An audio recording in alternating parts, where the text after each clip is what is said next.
회 중에 합계는 42,360명이요 그 외의 노비가 7,337명이요 그들에게 노래하는 남녀가 245명이 있었고, 말이 736마리요 노새가 245마리요 낙타가 435마리요 나귀가 6,720마리였느니라.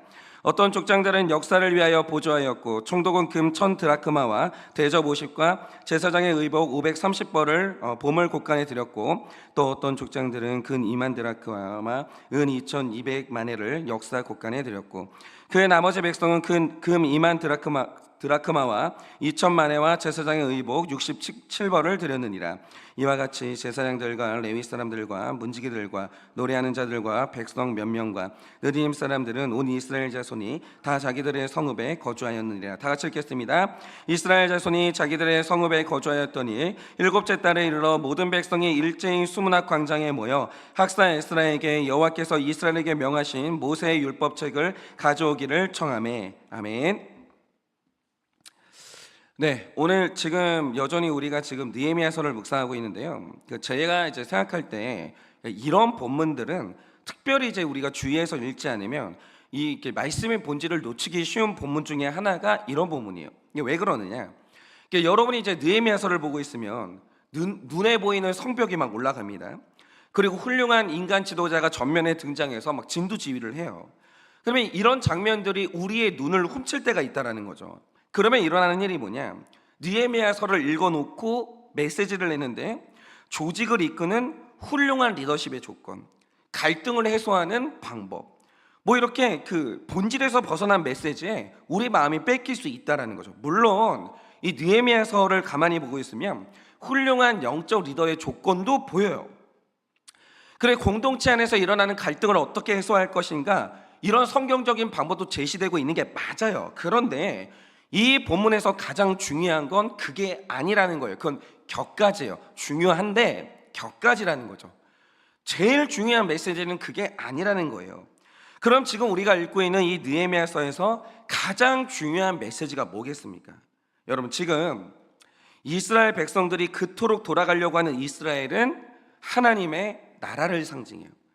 그리고 이들이 재건하려고 그렇게 애쓰는 성벽은 그들의 무너진 믿음을 의미하는 거예요.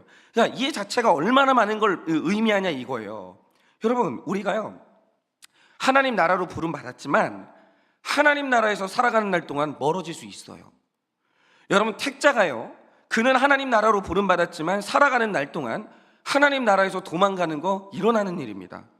여러분, 우리가 믿음을 받아요. 우리 믿음이 있어요. 그런데 이 믿음이요 무너져요. 믿음 한번 세워지면 굳건히 죽는 날까지 세워지는 게 아니라 믿음이라는 게요 무너져요. 여러분, 느헤미야서를 보면서 이걸 봐야 되는 거예요. 그러니까 우리가 성경을 볼 때 눈에 보이는 모든 사건이나 환경 그리고 인물들은요 보이지 않는 하나님의 나라와 구원을 설명하는 도구라는 거예요. 그러니까 우리가 느헤미야서를 읽을 때 눈에 보이는 모든 환경과 사람들을 통해서 우리가 통찰해야 되는 게 뭐냐? 잘 보세요. 이 느헤미야서 지금 이 말씀의 주인공이 되는 사람들은요 처음으로 하나님께 부름받은 불신자들이 아니에요. 여러분, 이 말씀을 한번 잘 보세요. 성벽이 아예 없었는데 세우는 과정이 아니에요. 지금 이 말씀의 과정은 뭐냐면 있던 성벽이 무너졌는데 다시 세우는 과정이라는 거예요. 그러니까 이 말씀의 주인공들은요 한때 하나님을 열심히 믿었어요. 여러분, 여호수아 때 이들이요 여리고성을 무너뜨렸던 믿음의 사람들이에요. 그런데 이들이 타락의 때에 넘어졌어요. 그리고 고난이 왔을 때 하나님을 떠났다라는 거죠. 그런데 다시 돌아오는 과정인 거예요.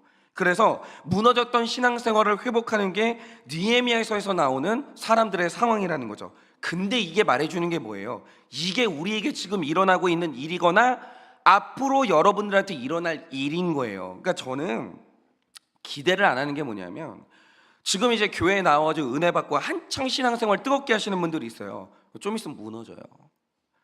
저는 성경을 읽으면서 미리 알아야 되는 거예요. 하나님이 목회의 정보를요 그리고 나에 대한 정보를 미리 알려주시는 거예요. 여러분, 무너집니다. 그거 언젠가 반드시 시험 들어요. 반드시 시험 들어요. 여러분, 이 느헤미야서에서 나오는 이 사람들이 그걸 미리 말해주는 거예요.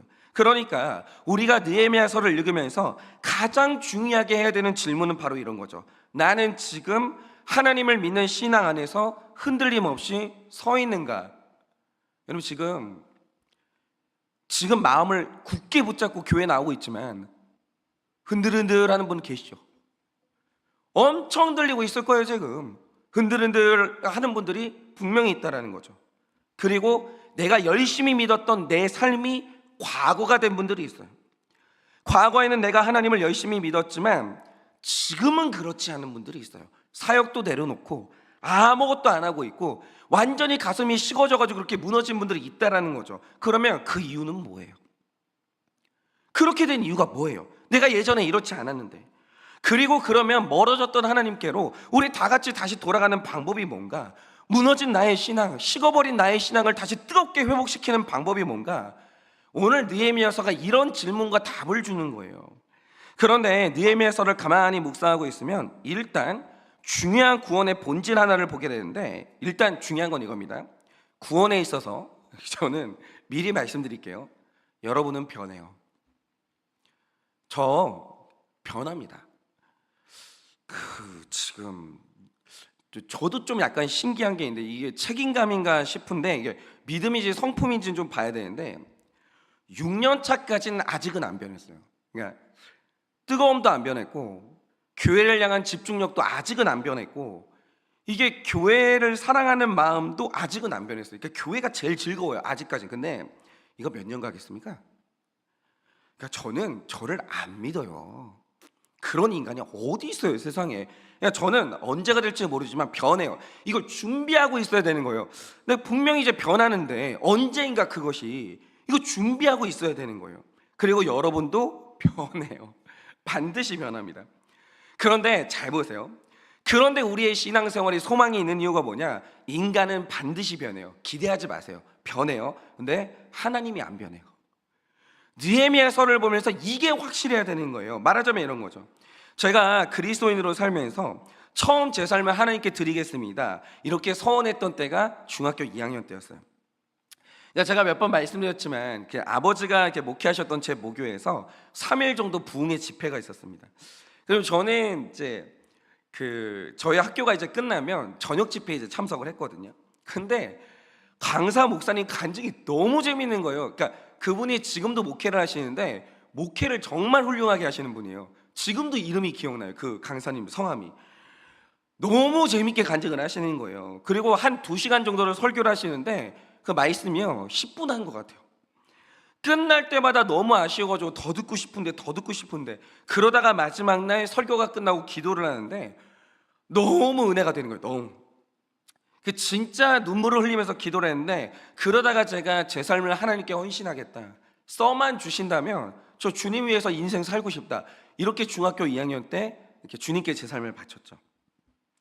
그런데 제가 이제 하나 여쭤볼게. 그때 제가 받았던 은혜는 최면 상태가 아니었어요.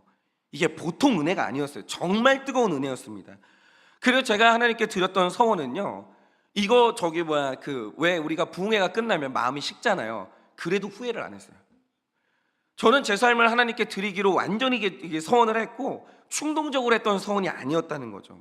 그리고 일평생 후회하지 않고 있는 진실한 서원이었어요. 그런데 제가 그때 받았던 은혜가 얼마나 갈게요?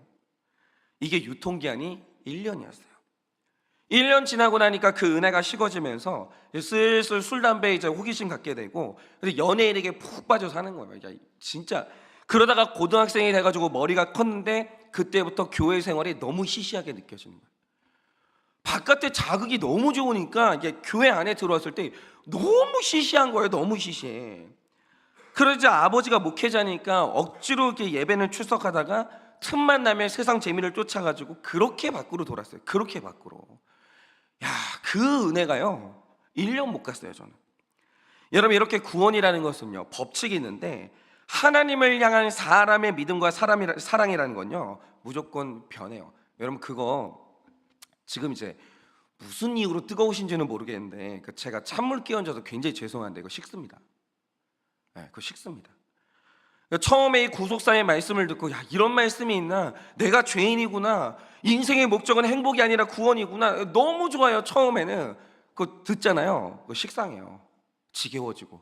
인간 그래요. 그래서 인간이 믿음의 대상이 아니에요. 사랑의 대상이지. 그래서 언젠가 반드시 변심하는 게 사람이에요. 그런데 결국 우리의 구원이 이루어지는 이유가 뭐냐면, 느헤미야서는 이걸 말해주는 거예요. 우리를 구원하시는 하나님의 결심이 안 변해요. 하나님의 뜨거움이 안 변하는 거예요. 느헤미야서는요, 이게 정말 뚜렷하게 나타납니다. 예를 들면 이런 거죠. 이 70년의 포로 생활이 끝나니까 페르시아의 고레스 대왕이 포로 생활했던 모든 유대인들에게 자유를 선포합니다. 그런데 놀라운 사실이 뭐냐? 이스라엘 백성들이 처음 포로로 끌려갈 때는요, 눈만 감으면 고향 땅 생각을 했어요. 오늘이라도 내가 해방이 선포되면 이스라엘로 돌아가겠다, 다 만반의 준비를 하고 있었어요. 그런데 70년의 포로 생활이 끝내서 진짜로 돌아가는 날이 왔어요. 돌아가라는 거예요. 다 지원을 해줬어요. 근데 안 돌아가는 거예요. 이 말 뜻이 뭐예요? 변심한 거예요. 변심. 심지어 느헤미야 같은 경우는요, 약속의 땅으로 돌아가는데 100년 가까이 걸려요. 안 가는 거예요. 아무리 발로 차도. 그러면 왜 이렇게 됐습니까? 이스라엘 백성들의 택자기 때문에 처음에는 내 고향 천국을 사모했어요. 그런데 강대국이라는 페르시아 땅에서 살다 보니까 재밌는 게 뭐냐면 적응돼요. 그게 적응되는 거예요. 그리고 심지어는 점점 거기가 편해지는 거예요. 사람이 이상해요. 처음에 고향 땅 나올 때는요, 제가 필리핀에서 한 2년 정도 산 적이 있었거든요. 처음에 있잖아요, 한 3개월 정도인가? 하늘에 떠다니는데 비행기를 보면요, 저게 우리 집 가는 비행기일까? 와, 정말 향수병 때문에 너무 힘든 거예요. 근데 1년 지나고 한 2년 가까이 되니까요, 거기가 편해지는 거예요. 집에 가니까 집이 낯선 거예요. 인간이 이래요. 인간 있잖아요, 변해요. 변심하는 거예요. 그리고 정말 무서운 건 시간이 지나면서 오히려 내 고향 땅 이스라엘이 점점 더 불편해지는 거예요. 거기가 이제 부담스러워지는 거죠. 그러니까 사람이요, 이렇게 변하는 겁니다. 그러니까 사람 변했다고 놀라는 사람은요, 그 성경을 모르는 사람인 거예요. 사람 변하는 거 당연한 거예요. 그러니까 사람 보고 변하지 말라고 하는 게 비현실적인 요구인 거예요. 그런 게 어디 있어요 도대체. 그런 건 없는 거거든요. 그래서 변해버린 상당수의 이스라엘 사람들은요, 그냥 이스라엘을 잊고 페르시아에 눌러 살겠다, 이렇게 됩니다. 사람은 다 이렇게 돼요. 그런데 놀라운 사실이 뭐냐, 마음이 변해서 페르시아 땅에 남았어요. 그런데 결국 택자들은 100년 후에라도 돌아왔다는 거예요. 그러면 이런 일이 왜 일어났겠습니까? 이 구원의 문제에 있어서 우리는 변해요, 하나님은 안 변하는 거예요. 그러면 이제 느헤미야서를 한번 잘 보세요. 어느 날 이스라엘 백성들의 마음이 변해서 나는 약속의 땅에 안 가겠다는 거예요. 완전히 변심했어요. 인간이 그렇죠. 나는 그냥 페르시아 땅에 살겠다, 이렇게 나오는 거예요. 그러나 하나님은 변하지 않았기 때문에 결국 이들을 약속의 땅으로 끌고 오고야 말았는데, 그 방법이 뭐였냐라는 거죠. 이걸 통찰해야 되는 거예요. 하나님이 안 변해서 결국 우리를 구원으로 끌고 간다라고 할 때 그 방법이 뭡니까? 여러분 잘 들으세요. 페르시아 땅이, 내가 지금 낙원이에요. 나 여기가 지금 너무 좋다고요.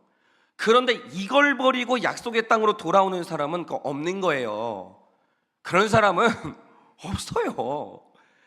여러분 집이 너무 좋은데 그거 놔두고 교회 와가지고 기도하는 사람은요, 없는 거예요. 여러분 지금 내 남편, 내 아내가 너무 좋은데 그거보다 하나님 사랑하는 사람은 없는 거예요. 그런 거는 없는 거예요. 있을 수 없는 거예요. 그래서 하나님이 페르시아 땅의 남은 자들에게 주신 팔복이 있다고요. 다시 하나님의 나라로 돌아오게 하기 위해서. 그게 뭐냐, 내가 낙원이라고 믿었던 페르시아 땅에서 철천지 원수 하만 만나는 거예요. 낙원에서 원수를 만나는 거예요. 그리고 민족의 몰살당할 위기를 주사 거기가 천국이 아니라는 걸 깨닫게 하시는 거예요. 그러니까 낙원이라고 믿었던 데가 낙원이 아닌 게 드러나야 진짜 낙원으로 가는 거예요. 여러분, 이 땅에서 고난당하지 않고 진짜 좋은 데가 천국이었구나, 이거 깨닫는 거 가능할 것 같으세요? 그거 불가능해요. 여러분, 우리가 사랑해서 결혼하죠. 근데 결혼했는데 역시 이 남자는 변하지를 않아. 정말 이 여자가 최고다. 여러분 이랬는데 하나님 사랑하는 거 가능할 것 같으세요? 죄송한데 그거 안 돼요. 결혼 생활하면서 무릇 결혼 생활하면서 신교로는 반드시 확인해야 되는 게 있어요. 사람은 변한다는 거예요. 하나님이 이것 깨닫게 하시려고 정말 우리를 사랑하시고 변하지 않는 내 신랑, 내 신부, 그건 예수님밖에 없구나. 이것 깨닫는 게 신교론이라는 거예요. 착각하시면 안 되는 거예요. 여러분, 느헤미야가 페르시아 왕에게 인정받았고 거기에서 잘 먹고 잘 살았어요. 근데 이스라엘 땅으로 왜 돌아와요? 그거는요, 일어나지 않는 일이에요. 여러분, 느헤미야가 이스라엘 땅으로 결국 돌아온 이유가 뭐냐면 원수 하만을 만났고 극심한 고난을 통해서 페르시아 땅은 천국이 아니고 여기가 나를 지켜주지 않는다는 사실을 깨달았기 때문이에요. 그러니까 고향 땅에 돌아와서 성벽을 재건하지 뭐 하려고 와요? 뭐 하려고? 그런 일은 일어나지 않는다는 거예요.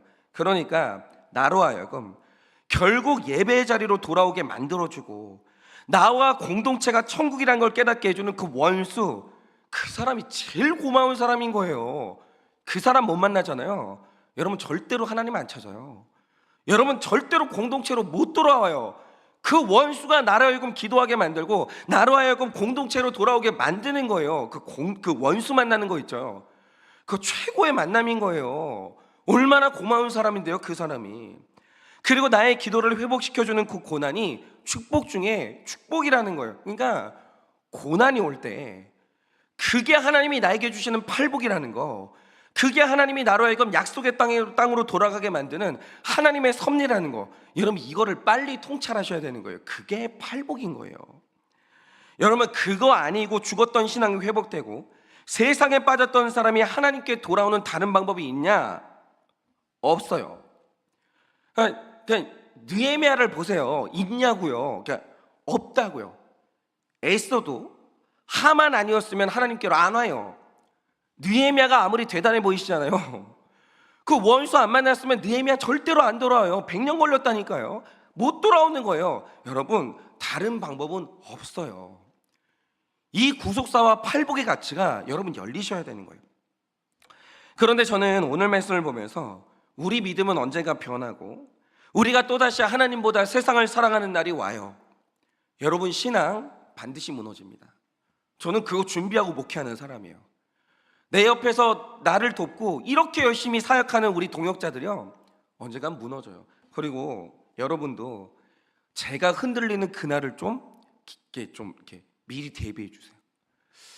나는 이제 이 목사님이 변질돼 가는 걸 눈으로 볼 때 나는 어떻게 도울 것인가? 우리 서로 그걸 준비하는 게 우리 공동체라는 거예요. 그런데 이런 우리가 구원받는다라고 할 때 결정적이고 너무 중요한 축복이 있다는 거죠. 우리가 이렇게 변하는데 이게 우리의 구원을 이렇게 불안해하지 않아도 되는 결정적인 축복이 있는 거예요. 이제 그게 하나 더 나타나는데 여러분 한번 들어보세요. 여러분이 66절을 보시면 온 회중의 합계가 42,360명이라고 해요. 그런데 이 42,360명의 본질을 알아야 되는 거예요. 여러분 이 사람들 누구예요? 고레스가 해방을 선포했을 때 가장 처음으로 돌아왔던 사람들이 42,360명의 사람들이에요. 그런데 중요한 건 이 사람들이 성벽 건축의 주역이거나 하나님 나라의 기둥 같은 사람들이 아니라는 거예요.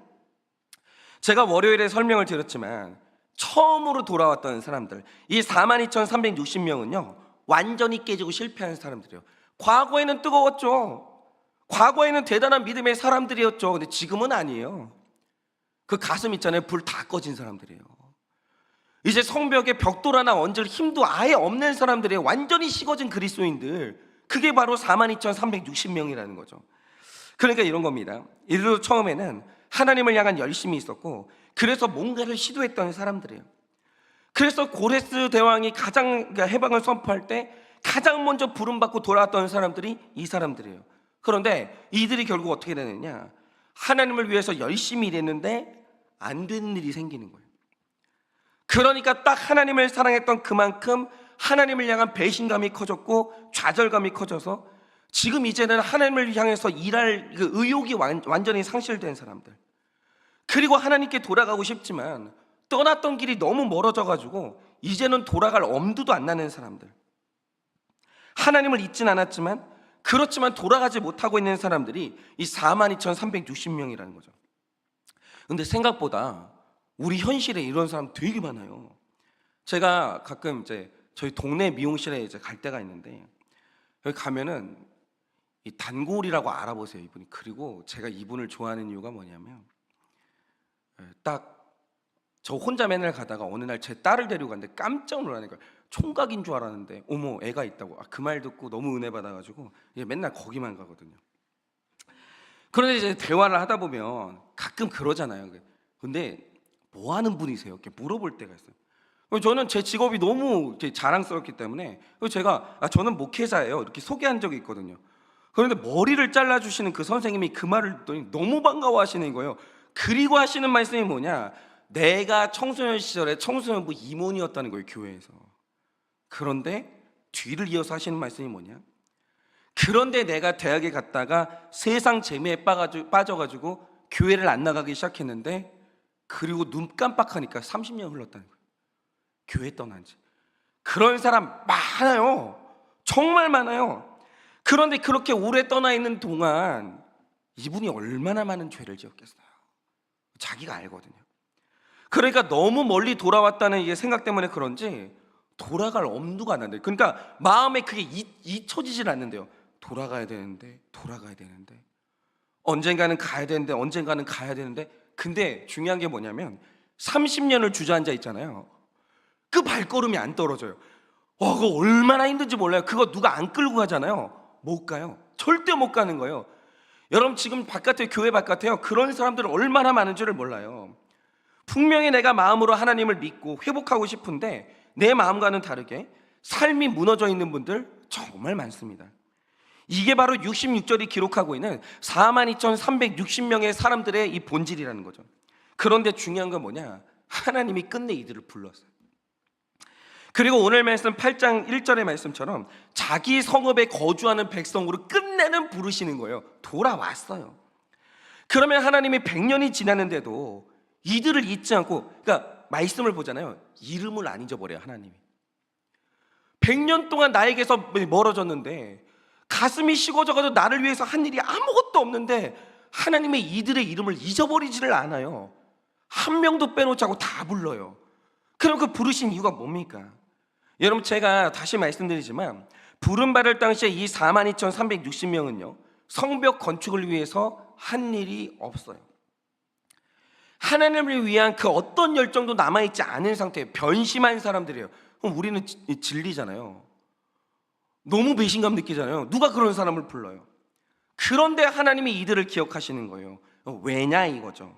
여기에는 굉장히 중요한 이유가 있는데, 자, 제가 계속 말씀드리지만 고레스 대왕이 유대인들에게 자유를 선포하던 그날 상당히 많은 사람들이요 좋은 환경, 강한 인간 지도자를 포기하지 못해서 결국 약속의 땅으로 안 돌아왔어요. 배신했어요. 페르시아 땅에 남았다라는 거죠. 그런데 바로 이때 42,360명은 보여준 게 있었어요. 그 과거에. 그게 뭐냐, 이들도 고레스라는 인간 지도자가 되게 대단한 거 알아요. 페르시아 땅이 되게 좋은 땅인 거 알아야 알지만 하나님의 언약을 기억하고 믿음의 지도자인 스룹바벨과 제사장 여호수아를 따라서 믿음으로 이스라엘 땅에 돌아왔던 과거가 있었던 거예요. 그들 마음에 지금은 힘이 없고 넘어져서 깨졌지만 내가 살면서 하나님께 내 믿음을 증명했던 한 번의 순간이 있었던 거예요. 그런데 하나님이요 그 한 번을 잊지를 않으시는 거예요. 믿음으로 결단했고 믿음으로 살았던 그 짧은 한 토막의 시간들 있잖아요. 하나님 저도 믿음이 있어요 라고 자기 믿음을 꺼내서 하나님께 한번 보여드렸던 그 한 번의 순간이 있잖아요. 한 번이 하나님이 그걸요 안 잊어버리시는 거예요. 이게 아즈카라의 법칙인데, 이게 뭐냐면 하나를 전체로 여겨주시는 하나님의 은혜. 잠깐이지만 한순간이지만, 네가 지금은 오랜 시간 넘어졌지만 한때 한번 네가 하나님께 보여줬던 그 믿음, 그 있죠, 증명했던 그 믿음의 순간, 하나님이 그걸요 절대 안 잊어버리시는 거예요. 그리고 그 잠깐의 믿음의 순간을 그 인생 전체로 하나님이 여겨주시고 잊질 않으시고 언젠가는 반드시 부르시는 거예요. 그러니까 하나님이요 절대 안 잊으시는 게 있어요. 그게 뭐냐? 믿음이에요. 믿음이 그래서 중요한 거예요. 제가 오늘 여기에서 여러분들하고 꼭 나누고 싶은 얘기가 있는데, 여러분 아마 그 목적이 이끄는 삶을 쓰신 릭 워렌 목사님을 아실 거예요. 근데 이게 과장이 아니에요. 과장이 아니고 릭 워렌 목사님은요, 전 세계에서 제일 유명한 목사님이에요. 전 세계 사람들 중에 어떤 목회자를 당신이 누구를 알고 있냐라고 할 때 가장 많이 응답하는 사람이 누구냐면 릭 워렌 목사님이에요. 이거 모르는 사람은 제 세대에 아무도 없어요. 제일 유명한 목사님이죠. 그런데 여러분은 릭 워렌 목사님의 막내 아들이 우울증으로 죽었다는 사실 아세요? 그런데 저는 이게 병으로 인한 병사지 절대로 자살이 아니라고 생각하고 있고, 저는 자살하고 병사는 완전히 구분하는 사람이에요. 자살은 구원 못 받아요. 자살이 있습니다. 근데 형태는 자살이지만 그게 병으로 인한 병사인 사람들이 있다라는 거예요. 근데 이 아드님은 병사예요. 그러면 제가 그렇게 생각하는 이유가 뭐냐? 한 번은 릭 워렌 목사님이 이 사건에 대해서 간증을 하셨어요. 이게 진짜 보통 분이 아니에요, 이분은. 근데 이분이 그런 말씀을 하시더라고요. 목사님의 이 막내 아들이 17살일 때 왜 그랬는지는 몰라요. 굉장히 오랜 시간 동안 우울증을 앓고 있다가 그날 아버지한테 자기 우울증의 고통을 털어놓은 거예요. 아빠, 낫지를 않아요. 나도 기도를 열심히 해보고 하나님 앞에 이런저런 방법도 써봤는데 아빠, 이 우울증이 낫지를 않아요. 너무 고통스러워요. 이러더라는 거예요.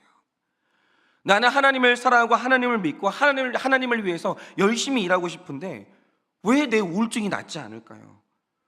근데 내가 이렇게 고통스러운데, 나는 내가 예수 믿으면 천국 간다라고 확신하는 사람인데, 근데 아빠, 이래도 내가 살아야 돼요.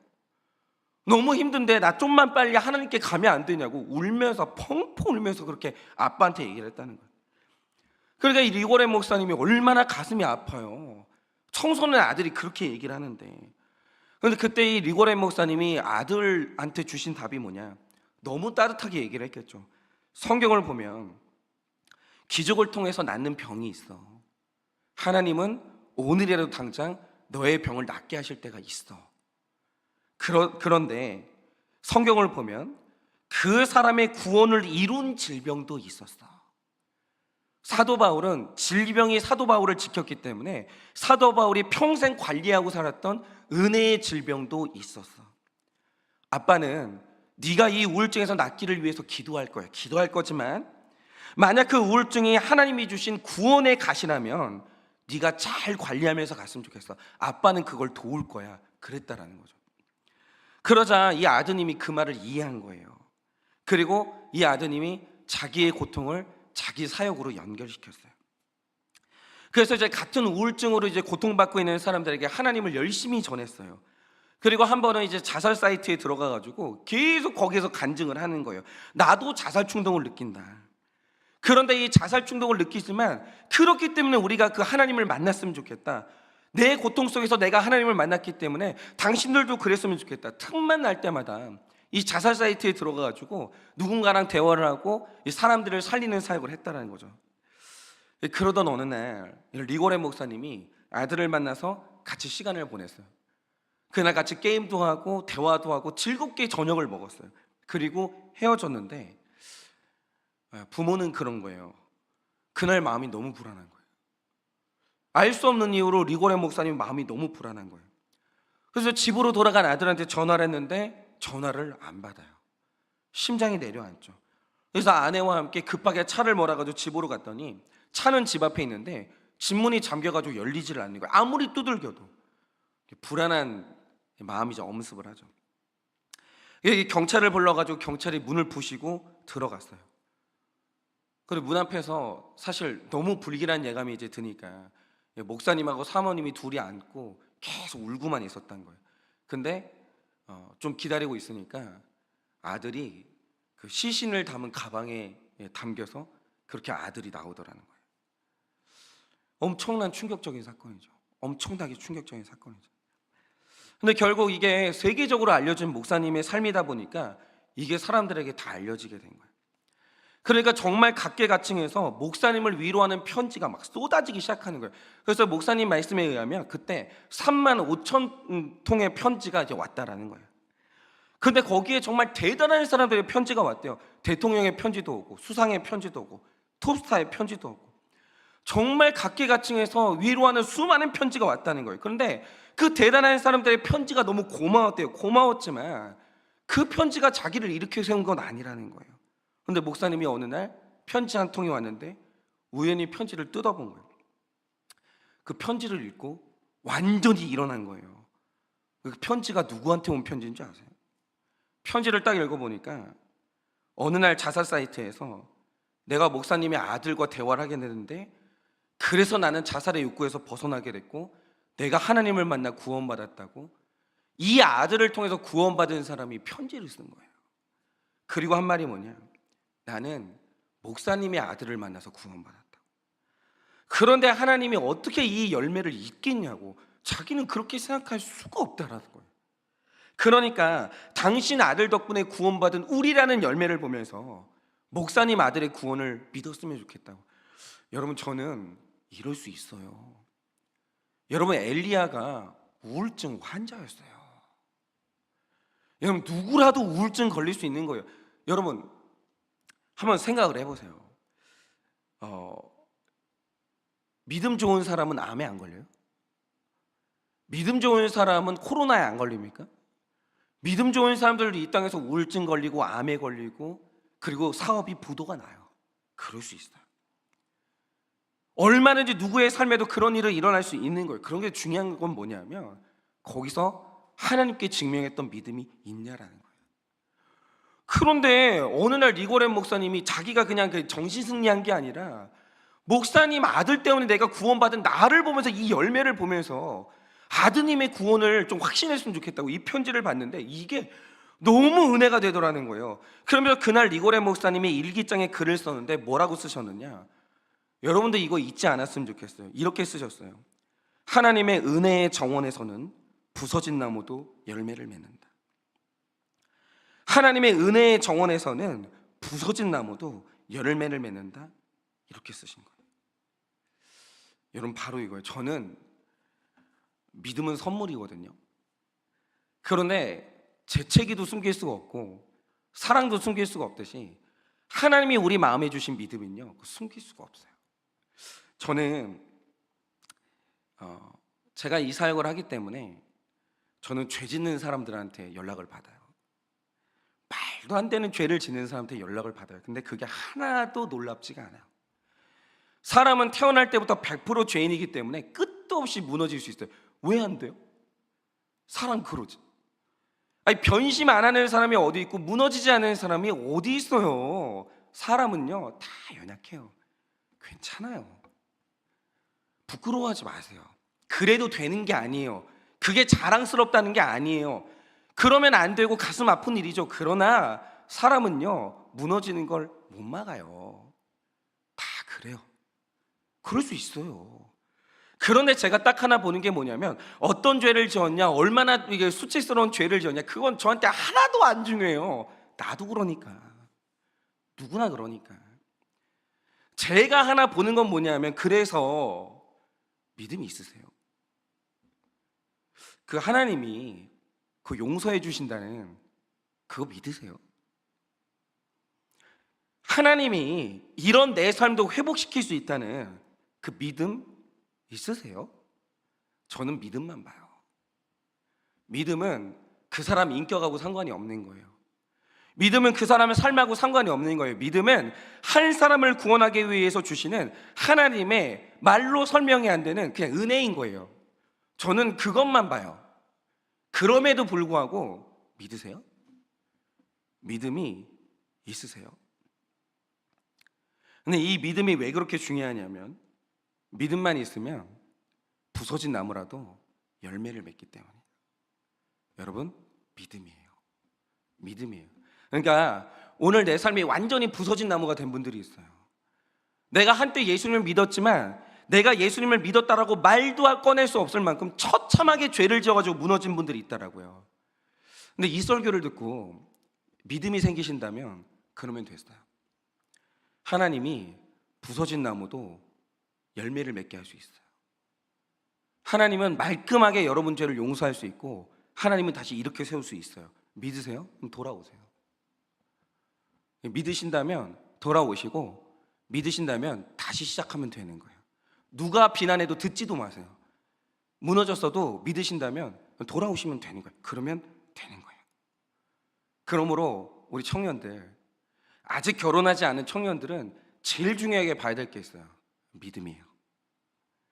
믿음만 있으면 곧 부서지거든요. 언젠가 무너지고, 근데 일어나는 거예요. 믿음이에요. 오직 믿음이에요. 그래서 오늘 하루도 이 믿음을 쫓아서 여러분 인생을 믿음만 가지고 살아가는 여러분의 하루 되시기를 예수님의 이름으로 축원합니다. 이 시간에 우리 수요일이니까 제가 적용 질문 드립니다. 나는 하나님의 성읍 안에 있습니까? 밖에 있습니까? 나는 하나님의 성읍 안에 있습니까? 밖에 있습니까? 나를 변심하게 만드는 페르시아 땅은 무엇입니까? 나를 변심하게 만드는 페르시아 땅은 무엇입니까? 페르시아 땅에서 만난 원수와 고난이 축복임을 믿으십니까? 페르시아 땅에서 만난 원수와 고난이 축복임을 믿으십니까? 여러분 안에는 믿음이 있습니까?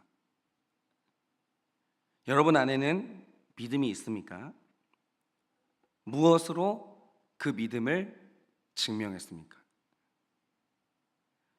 무엇으로 그 믿음을 증명했습니까? 믿음이 최고인 것을 믿으십니까? 믿음이 최고인 걸 믿으십니까? 이 시간에 제가 기도하고 축도함으로 예배를 마치겠습니다. 기도하겠습니다. 주님, 사랑합니다. 우리가 넘어질 것입니다. 우리는 식어질 것이고 우리는 무너질 것입니다. 지금이야 하나님을 향해서 사랑한다고 말하지만 주님, 이 마음이 얼마나 가겠습니까? 저는 100% 죄인이기 때문에 또 변심할 것입니다. 그러나 하나님께서 제 안에 이유를 알 수 없는 그 사랑으로 믿음을 허락하여 주시고, 한 번 하나님께 보여드렸던 그 믿음을 잊지 않으사 주님께서 나를 신실하게 이끄시고 붙드시고 하나님의 나라로 이끌고 가실 것을 믿습니다. 주님, 주님의 은혜의 정원에서는 부서진 나무라도 열매를 맺는 줄을 믿습니다. 그러니 오늘 하루도 나 자신을 믿는 것이 아니라 페르시아 땅과 고레스 대왕을 믿는 것이 아니라 하나님이 나에게 주신 그 믿음으로 말미암아 오직 주의 은혜만 바라보면서 아무리 부서진 내 삶이라도 고치실 하나님을 믿고 그 하나님께로 돌아가는 우리의 하루가 될 수 있도록 주님께서 은혜를 허락하여 주시옵소서. 지금은 우리 주 예수 그리스도의 은혜와 하나님 아버지의 그 크신 사랑과 성령님의 위로하시고 교통하여 주시는 그 역사하심이 오늘도 하나님을 믿는 믿음으로 말미암아 부서진 나의 삶이 회복될 것을 믿고 다시 주님께로 돌아가기를 소원하는 모든 주의 종들의 머리 위에 지금으로부터 영원 무궁토록 함께 있을지어다. 아멘.